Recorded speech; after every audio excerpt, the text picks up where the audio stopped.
Hebreos capítulo 2, tercera parte. No se avergüenza de llamarnos hermanos. Así titulé este estudio y lo tomo, como ustedes saben, de una porción de estos pasajes de este capítulo en donde el autor nos habla de Yeshua acerca de esta expresión de Yeshua. Y en donde nos dice que no se avergüenza de llamarnos hermanos a pesar de la condición en la que nos encontramos. ¿De cuál condición? Bueno, de la misma condición en la que nos está eh, hablando en estos versículos, últimos versículos que hemos estudiado, en donde nos habla de esta condición de pecado por la cual el hombre no pudo cumplir las expectativas de Dios. Recuerden que en nuestro estudio anterior entendimos que a pesar de que Dios le concedió al hombre un lugar de honra en la tierra, al haberlo puesto para que señorease sobre la creación de Dios, conforme lo expresa el libro de Génesis, lamentablemente ese lugar lo perdió por causa del pecado. Por eso fue que vino otro hombre, Yeshua, Jesucristo, el Hijo de Dios, para lograr lo que el hombre común no pudo. Y vamos a tomar contexto. Ustedes ya saben que vamos verso por verso y para tomar contexto del estudio de hoy, vamos a leer desde el versículo 1, acompáñame en tu Biblia, del capítulo 2. Por favor, vamos a leer juntos desde el versículo 1 y vamos a recordar los estudios previos que ya hemos tenido de este capítulo. Dice, por tanto, es necesario que con más diligencia atendamos a las cosas que hemos oído. No sea que nos deslicemos. Y recordemos que analizamos esta palabra tan importante cuando dice el autor, no sea que nos dejemos llevar por la corriente del mundo, ¿sí? Es decir, por no atender con diligencia lo que hemos oído. Porque si la palabra dicha por medio de los ángeles fue firme y toda transgresión y desobediencia recibió justa retribución, hablando de la Torá, que cuando desobedecía Israel recibía justa retribución, ¿cómo escaparemos nosotros si descuidamos una salvación tan grande, la cual, habiendo sido anunciada primeramente por el Señor, nos fue confirmada por los que oyeron, testificando Dios juntamente con ellos, con señales y prodigios y diversos milagros y repartimiento de Espíritu Santo según su voluntad. ¿Quiénes? ¿De quién hemos oído tú y yo? Pues precisamente de los apóstoles, de los profetas. Y nada más y nada menos que los apóstoles también hicieron prodigios, milagros. Está en el libro de los Hechos. Y dice el verso 5, porque no sujetó a los ángeles el mundo venidero. Hablando del reino, acerca del cual estamos hablando. Pero alguien testificó en cierto lugar diciendo que es el hombre, para que te acuerdes de él. O el Hijo del Hombre, para que lo visites, para que le visites. Le hiciste un poco menor que los ángeles, le coronaste de gloria y de honra y le pusiste sobre las obras de tus manos. Entonces estamos viendo aquí que el autor nos remite al Salmo 8, que estuvimos analizando en el capítulo anterior, y es bien importante que esta porción que ya estudiamos anteriormente nos quede muy claro en qué momento David está hablando del hombre común y en qué momento hace la referencia al Hijo del Hombre, es decir, a Yeshua, proféticamente hablando, por supuesto. Así es de que dice el verso 8, todo lo sujetaste bajo sus pies. porque en cuanto le sujetó todas las cosas, nada dejó que no sea sujeto a él. Pero todavía no vemos que todas las cosas le sean sujetas. Bueno, esta es la razón por la que Yeshua ha sido puesto sobre las obras de la creación de Dios. Y esto, el propio Mesías, Yeshua, lo confirmó con sus propias palabras. Él mismo lo confirmó. Por eso es importante que atendamos a esta gran diferencia, esta diferencia que hace el propio autor. En un momento está hablando del hombre común, pero en un momento habla del Mesías. ¿Qué dijo Yeshua acerca del Hijo del Hombre? Acerca del mismo. Mateo capítulo 28, acompáñame tu Biblia. Mateo capítulo 28, a partir del verso 16. Pero los 11 discípulos se fueron a Galilea, al monte donde Yeshua les había ordenado, y cuando le vieron, le adoraron. Pero algunos dudaban, y Yeshua se acercó y les habló diciendo: Toda potestad me es dada en el cielo y en la tierra. Toda autoridad, todo poder me es dada en el cielo y en la tierra. Dice el verso 9, regresamos a Hebreos 2, verso 9. Pero vemos a aquel que fue hecho un poco menor que los ángeles, a Yeshua, coronado de gloria y de honra, a causa del padecimiento de la muerte, para que por la gracia de Dios gustase la muerte por todos. Entonces el autor, el escritor de la carta, en el verso 8, como ya leímos, nos dice que aún no todas las cosas le están sujetas al hombre. Sin embargo, recordemos que para entender una vez más correctamente este pasaje, debemos considerar el Salmo 8. ¿Por qué? Porque el autor de la carta usa el contexto de la expresión de David, que primeramente habla del hombre, y en otro momento comienza a hablar del Hijo del Hombre, es decir, de Yeshua, a quien Dios le coronó de gloria y de honra. Una vez más, leamos esta porción. Acompáñame al Salmo 8, por favor.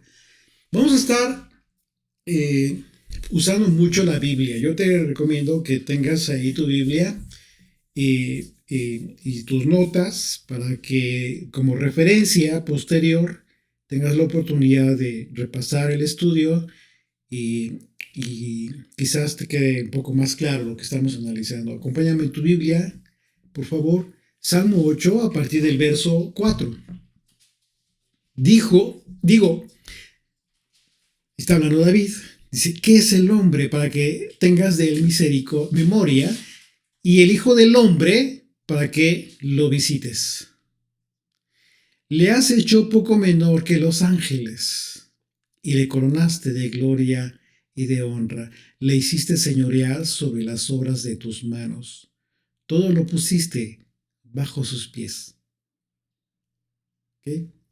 Así es de que en cuanto al hombre común, efectivamente, todavía no vemos que todas las cosas le sean sujetas.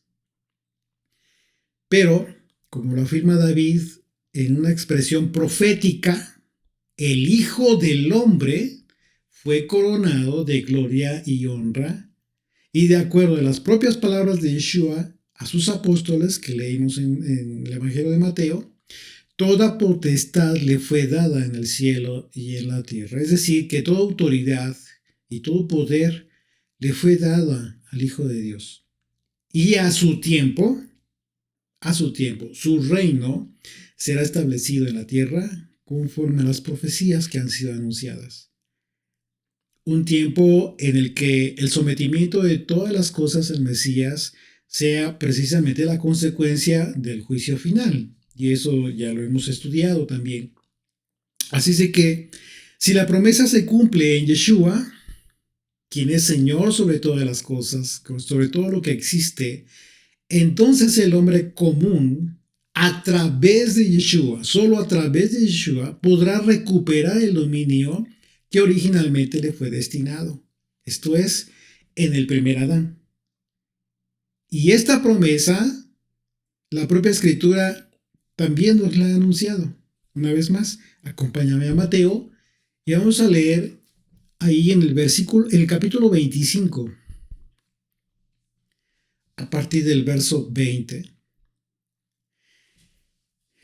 Dice, y llegando el que había recibido 5 talentos, vamos a poner mucha atención en esta parábola que el Señor enseñó, para hablar precisamente del reino. Y el contexto en el que nos está anunciando, advirtiendo que lo que nos está confirmando el autor de la carta a los Hebreos. Llega el momento en que recuperemos ese lugar que por causa del pecado se perdió. Dice el verso 20, llegando el que había recibido 5 talentos, trajo otros 5 talentos, diciendo, Señor, 5 talentos me entregaste, aquí tienes, he ganado otros 5 talentos sobre ellos.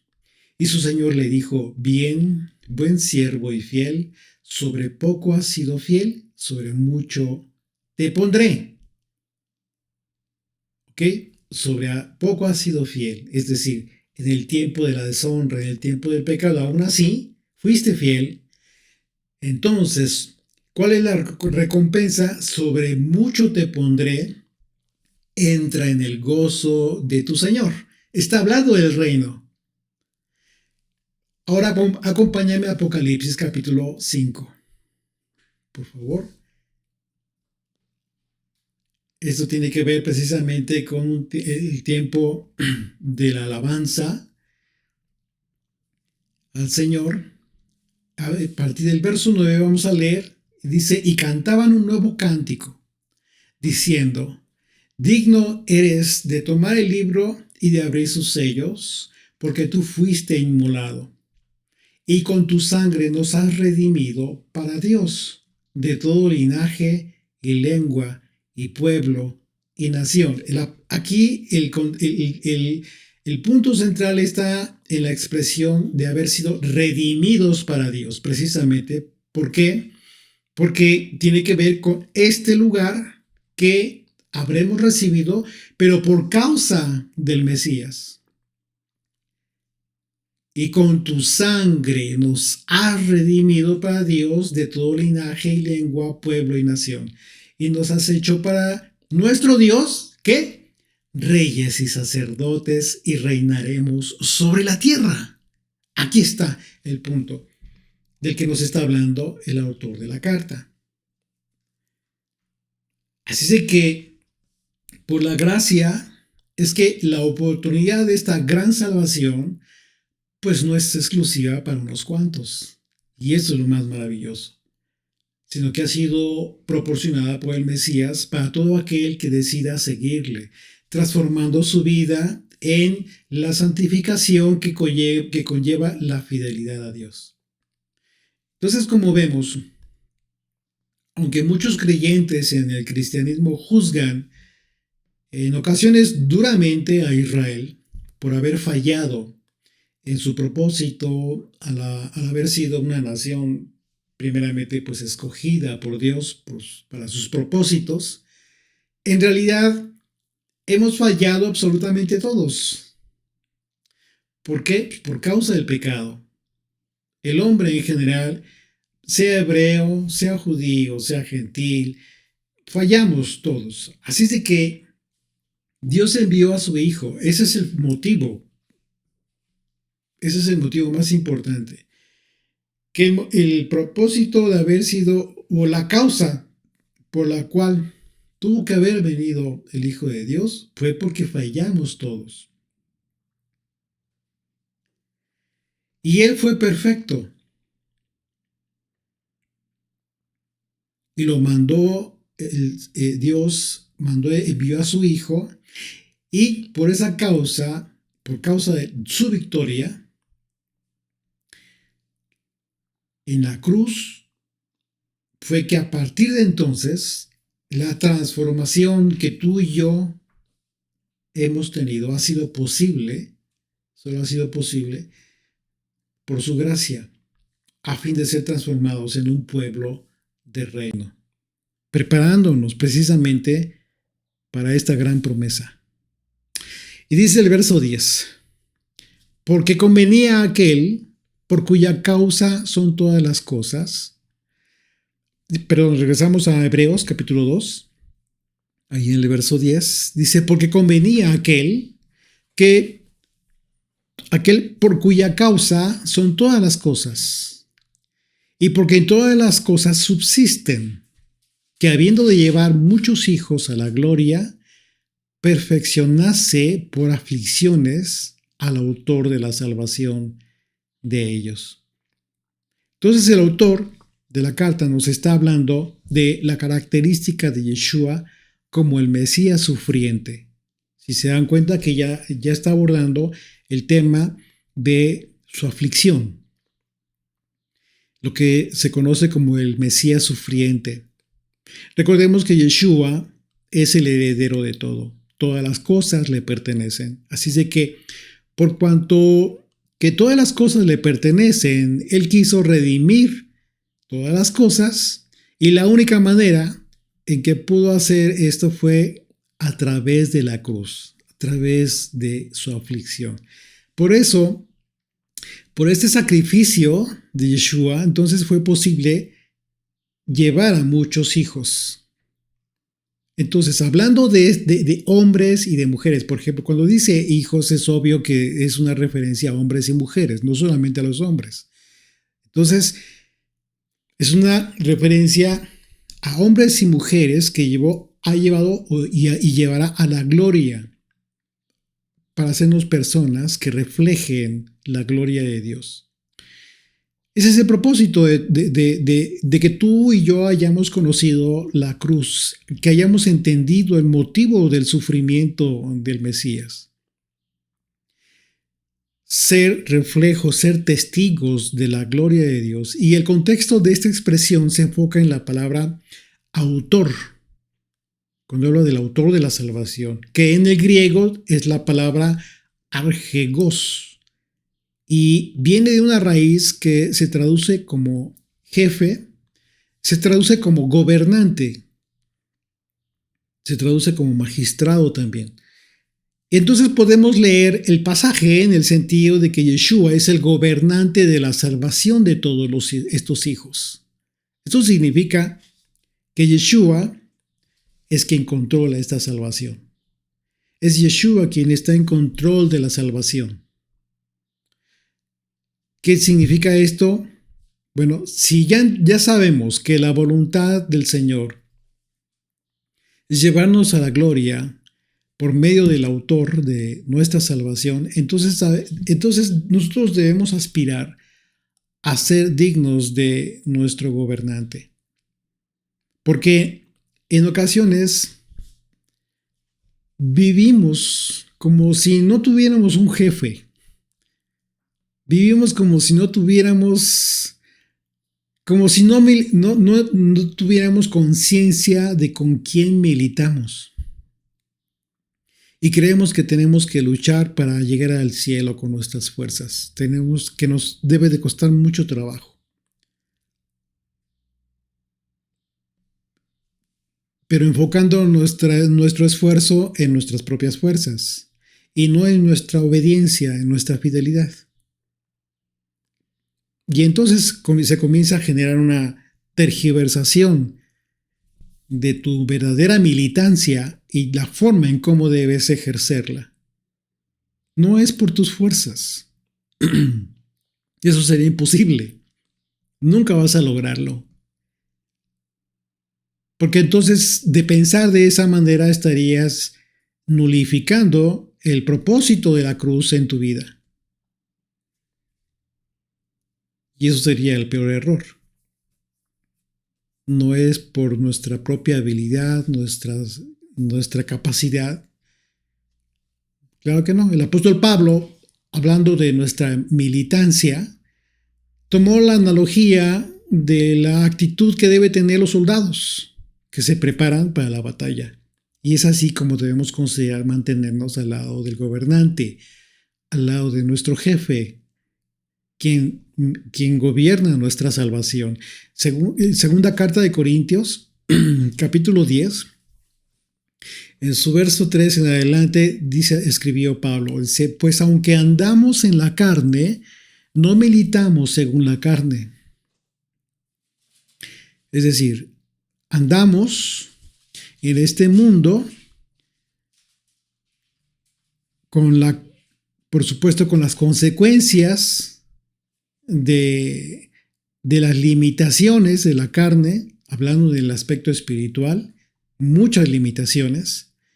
Sin embargo, no militamos conforme a la carne, no vivimos según lo que se nos antoja, según lo que lo que dicen los gobernantes de este mundo, que es la felicidad, la prosperidad. No militamos según, es decir, tu vida no está guiada en base a esos parámetros, no debe ser guiada en base a esos parámetros. Y dice Pablo en el verso 4, porque las armas de nuestra milicia no son carnales, sino poderosas en Dios para destrucción de fortalezas, derribando argumentos y toda altivez que se levanta contra el conocimiento de Dios, y llevando cautivo todo pensamiento a la obediencia al Mesías. Aquí está la dinámica por la cual no militamos en la carne, sino en el Espíritu. ¿Cómo? Llevando cautivo todos nuestros pensamientos a la obediencia al Mesías. Por eso es tan importante ser obedientes, por eso es tan importante obedecer. De manera general, la voluntad del Padre, la voluntad de Dios, que fue expresada a través de sus mandamientos. Hablando de los hijos, quienes somos hijos, la obediencia a nuestros padres. Entonces el autor de la salvación fue perfeccionado él mismo a través de sus aflicciones. Sin embargo, debemos tener mucho cuidado de no malentender el perfeccionamiento de Yeshua de la que nos habla la Escritura, porque lo que escribió el autor de la carta a los hebreos no significa que antes de su obra no fuera perfecto, que le faltara algo. No, él siempre fue perfecto. Y recordemos que el Mesías, siendo sin pecado, santo, justo, se hizo hombre. ¿Esto qué implicó? Bueno, que siendo Dios, no se aferró, sino que se despojó de su deidad. Y esto fue un acto de humillación. Y a pesar de ello, demostró su perfección. ¿Cómo? Por su sufrimiento, por su obediencia, por su fidelidad al Padre. Como lo describe el autor, al escribir perfeccionarse por aflicciones al autor de la salvación de ellos. Entonces el perfeccionar, en el caso de Yeshua, no implica que no haya habido perfección en él, sino solo la consumación de esa experiencia humana de tristeza, de dolor, por la que debe pasar o debió pasar para convertirse en el gobernante de la salvación de su pueblo. Por eso convenía a aquel por cuya causa son todas las cosas a fin de lograr su propósito, porque el Padre quiso quebrantarlo, por el bien de llevar a muchos hijos a la gloria conforme a la profecía. Y esto tiene mucho que ver con el momento culminante de la crucifixión. Si ustedes recuerdan, hubo un momento en que Yeshua le habla al Padre y se siente abandonado por el Padre. ¿Tú por qué crees que ocurrió esto? Precisamente porque en ese momento clímax fue depositada el pecado del mundo en él. En esto se consuma la perfección del Hijo. Entonces, por eso insisto en entender cuando el autor de la carta habla del perfeccionamiento de Yeshua a través del sufrimiento. Y esto nos lo dice la profecía. Isaías capítulo 53. Acompáñame en tu Biblia, Isaías 53. Vamos a leer a partir del verso 10. Dice, con todo eso, el Señor quiso quebrantarlo.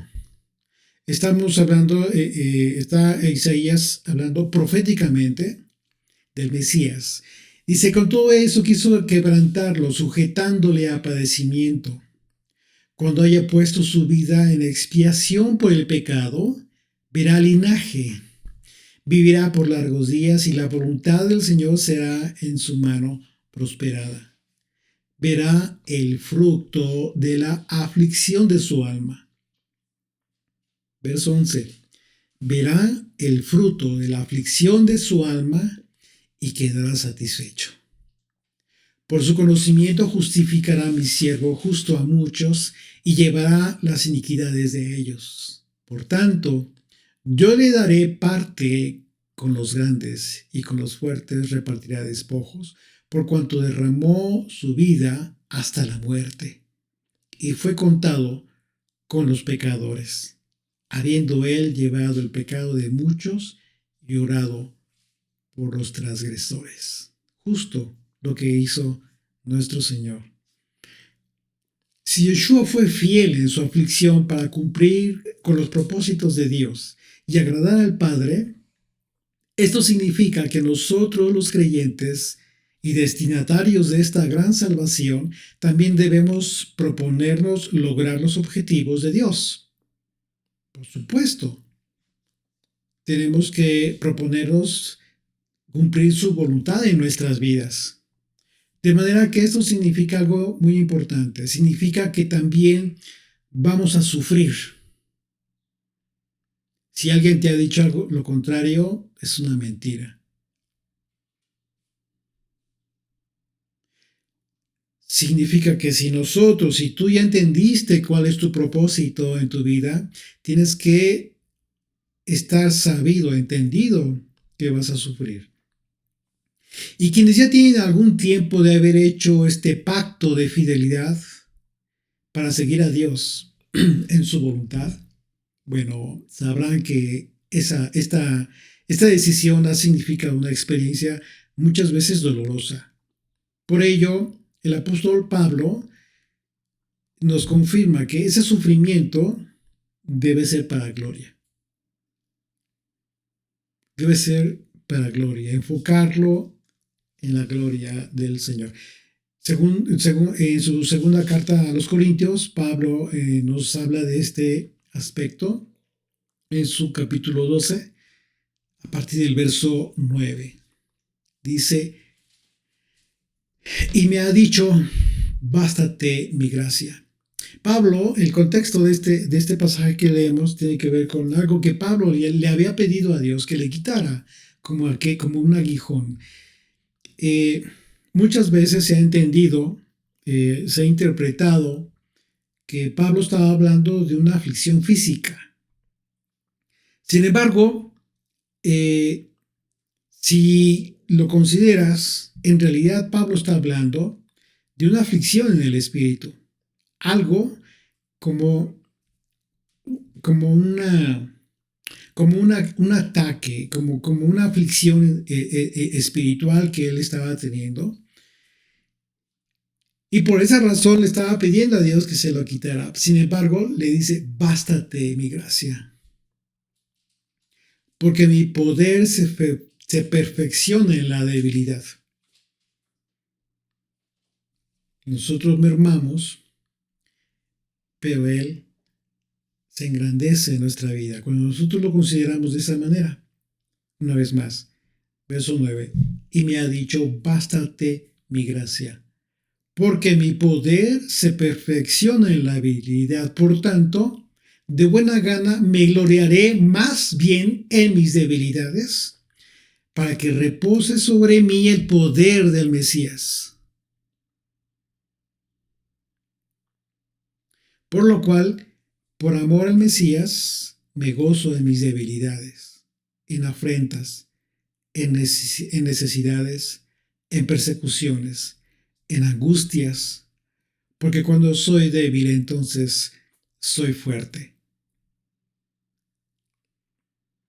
Lo que el apóstol Pablo nos enseña en este pasaje, y hablando del contexto del sufrimiento del Mesías, es que a través del sufrimiento que experimentamos por causa de seguir a Yeshua en la transformación de nuestras vidas, en este proceso de nuestras vidas, por la santificación, por este apartamiento que estamos teniendo, nos provee una conexión de intimidad con el Mesías. Nos hacemos chiquitos ante nuestras debilidades, pero Él mismo nos engrandece cuando tenemos esta intimidad con Él. Eso fue lo que vivió Pablo en tiempos de su persecución. Sin embargo, el sufrimiento va a terminar, mientras que la intimidad con el Mesías va a permanecer por siempre. Y esta es nuestra esperanza. Regresamos a Hebreos 2, dice el verso 11. Porque el que santifica y los que son santificados, de uno son todos, por lo cual no se avergüenza de llamarnos hermanos. Esto es maravilloso. Por causa de nuestra santificación provista por el que santifica, es decir, por Yeshua, nos hemos hecho como uno con Él. Y por ello es que no se avergüenza de llamarnos hermanos. Y una vez más, el escritor de la carta nos confirma esta gran verdad, remitiéndonos a las escrituras una vez más, como evidencia, como lo hemos hecho en todo momento. Y el autor lo ha hecho en todo momento para confirmar lo que escribió. Recordemos que en el Salmo 22 podemos ver confirmadas diversas profecías en torno al Mesías. Y podemos leer que el salmista nos confirma que el Mesías nos llamó hermanos. Acompáñame en tu Biblia ahí al Salmo 22, capítulo 22. A partir del verso 2 vamos a leer una porción. Dice, anunciaré tu nombre a mis hermanos, en medio de la congregación te alabaré. Si tú lees todo el capítulo 22, te vas a dar cuenta que es una profecía literal del Mesías. Y en este pasaje es un aspecto profético de lo que haría el Mesías. Anunciaré tu nombre a mis hermanos, en medio de la congregación te alabaré. Los que teméis al Señor, alabadle, glorificadle, descendencia toda de Jacob, y temedle vosotros, descendencia toda de Israel, porque no menospreció ni abominó la aflicción del afligido, ni de él escondió su rostro, sino que cuando clamó a él, le oyó. Justo el momento en que Yeshua clamó al Padre en la cruz, el Padre le escuchó, le oyó. El momento culminante de la aflicción. Y justo en el versículo siguiente de la carta a los Hebreos, vemos el paralelismo que citó el escritor de la carta. Dice el verso 12, diciendo, anunciaré a mis hermanos tu nombre, en medio de la congregación te alabaré. Entonces esta cita del Salmo 22, una vez más, tiene que ver con una profecía que se cumplió cuando Yeshua, después de haber cenado, cantó con los discípulos. Dice Marcos capítulo 14, verso 26, Dice, cuando hubieron cantado el himno, salieron al monte de los olivos. Este canto, este himno, es una alabanza. Anunciaré a mis hermanos tu nombre en medio de la congregación, te alabaré. Es un canto de adoración, de alabanza. Y lo interesante en el canto de este himno que cantó Yeshua y sus discípulos, el contexto, ¿cuál fue? La angustia. Y esto es lo interesante. Fue la angustia a la que el Mesías sería sometido cuando después de la cena fueron al Monte de los Olivos a orar. Fueron a orar. Un lugar en donde los evangelios registran la aflicción de Yeshua que le llevó incluso a derramar gotas de sangre. Lucas 22, acompáñame a Lucas capítulo 22, a partir del verso 42, dice así, diciendo, recordemos, Yeshua está orando y dijo, Padre, si quieres, pasa de mí esta copa, pero no se haga mi voluntad, sino la tuya. Y se le apareció un ángel del cielo para fortalecerle. Y estando en agonía, oraba más intensamente, y era su sudor como grandes gotas de sangre que caían hasta la tierra. Así es de que cuando leemos que Yeshua anunciaría el nombre de Dios a nosotros, a quienes llamó hermanos, significa que este fue el propósito por el que fue a la cruz. Para que tú y yo conociéramos el carácter de Dios y para que le adoremos. Una acción que produce una transformación en nuestras vidas, porque la adoración no solamente es un canto, la adoración en realidad tiene que ver con tu vida. Derramar tu vida en fidelidad a Dios.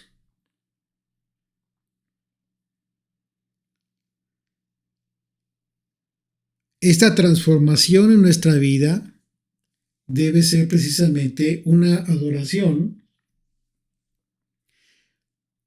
que tiene que ver con rendirle nuestras vidas a Dios, vidas para ofrendarlas al Señor, y tiene que ver precisamente con los requisitos. Recuerde, eso nos tiene que llevar en nuestra mente a los requisitos que debían cumplir las ofrendas, ¿te acuerdas? Los sacrificios, de acuerdo a la ley sacrificial. Es decir, que tu vida en adoración debe ser apta, agradable a Dios. Romanos capítulo 12, verso 1 del apóstol Pablo nos lo confirma. Así que, hermanos, os ruego por las misericordias de Dios que presentéis vuestros cuerpos en sacrificio vivo, santo, agradable a Dios, que es vuestro culto racional. Tu adoración a Dios, tu verdadera adoración a Dios, es tu vida. ¿Cómo vives tu vida? ¿Y tu vida, como la vives, es apta para ofrecérsela a Dios en sacrificio vivo? No os conforméis a este siglo, dice Pablo, continúa diciendo, sino conformaos por medio, dice, transfórmense por medio de la renovación de nuestro entendimiento para que comprobéis cuál sea la buena voluntad de Dios, agradable y perfecta. En el momento en que tú y yo comprendemos el carácter de Dios, entendemos el carácter de Dios, lo conocemos, solamente de esa manera podemos vivir nuestras vidas de tal manera que le agraden al Señor. ¿Cómo vas a pretender agradar a Dios si no le conoces? Vas a empezar a hacer cosas que en tu mente consideras que pudieran agradarle a Él, pero a lo mejor no. ¿Por qué? Porque no le conoces. Pero tienes que conocer su carácter.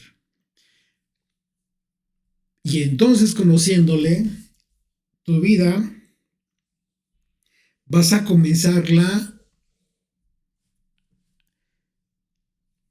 a vivir, y esto va a generar una transformación poco a poco en tu vida, que poco a poco lo vas a hacer cada vez más apta para ofrecerla a Dios.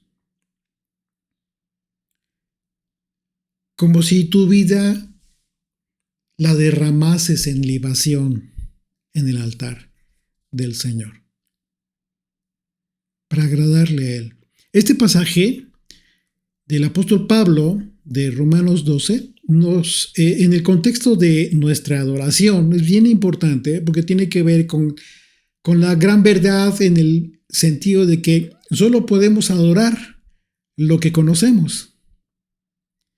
De manera que resulta muy importante entonces este pasaje en donde el autor de la carta a los Hebreos nos confirma que Yeshua, al llamarnos hermanos, adoró al Padre, y por lo tanto este calificativo de hermanos que tú y yo tenemos, pues nos implica, por supuesto, que conocemos al Padre y lo adoramos. Eso fue justo lo que Yeshua profetizó cuando habló con la mujer samaritana, ¿recuerdas? Porque Dios busca a los verdaderos adoradores en espíritu y en verdad. Aquellos que en verdad conocen el nombre de Dios y le adoran con sus vidas. Dice Juan capítulo 4, acompañando, y le vamos a recordar este pasaje. Juan 4, a partir del verso 20, dice: nuestros padres adoraron en este monte, le dice esta mujer samaritana a Yeshua. Y vosotros, es decir, ustedes los judíos, dicen que en Jerusalén es el lugar donde se debe adorar. Entonces Yeshua le dijo: mujer, créeme, que la hora viene cuando ni en este monte ni en Jerusalén adoraréis al Padre. Vosotros adoraréis lo que no sabéis. Nosotros adoramos lo que sabemos. Porque la salvación viene de los judíos. ¿Por qué dijo esto Yeshua? Porque la salvación vendría de un judío, es decir, de Yeshua. Mas la hora viene, y ahora es, cuando los verdaderos adoradores adorarán al Padre en espíritu y en verdad. Porque también el Padre tales adoradores busca que le adoren. Dios es espíritu, y los que le adoran en espíritu y en verdad es necesario que le adoren. Le dijo la mujer: sé que ha de venir el Mesías, llamado el Cristo. Cuando Él venga, nos declarará todas las cosas. Entonces Yeshua le dijo: yo soy el que habla contigo. Por eso, Yeshua dijo: anunciaré a mis hermanos tu nombre en medio de la congregación, te alabaré. Amén.